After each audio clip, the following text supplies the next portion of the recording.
10ஆம் வகுப்பு தமிழ் பாட புத்தகத்தில் முன்னாள் முதலமைச்சர் கருணாநிதியின் வரலாறு சேர்க்கப்பட்டுள்ளதாக தகவல் வெளியாகியிருக்கிறது.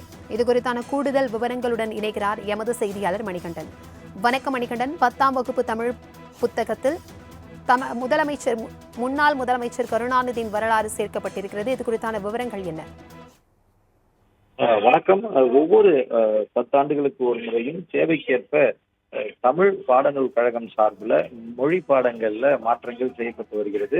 அந்த அளவுல வரக்கூடிய கல்வியாண்டு 2024-25 கல்வியாண்டுக்கான புத்தகங்கள் அச்சிடும் பணி மிக தீவிரமாக நடைபெற்று வருகிறது. அந்த அளவுல 10ஆம் வகுப்பு பொதுத் தேர்வு எழுதக்கூடிய வகுப்புல தமிழ் மொழி பாடத்திட்டத்துல உரைநடை பகுதியில கலை என்ற பிரிவுல பன்முக கலைஞர் என்ற தலைப்புல தமிழ்நாடு முன்னாள் முதலமைச்சர் கருணாநிதியின் வாழ்க்கை வரலாறு பல்வேறு தலைப்புகள்ல 5 பக்கங்களுக்கு பாடப்பகுதியில சேர்க்கப்பட்டிருக்கிறது.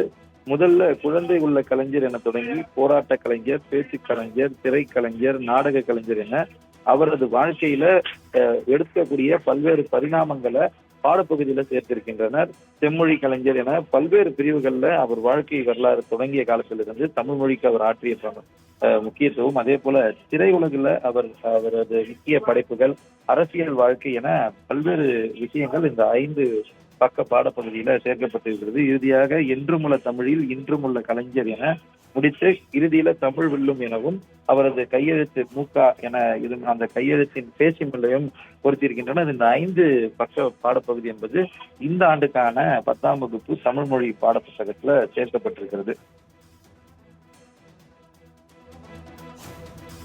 தகவல்களுக்கு நன்றி மணிகண்டன்.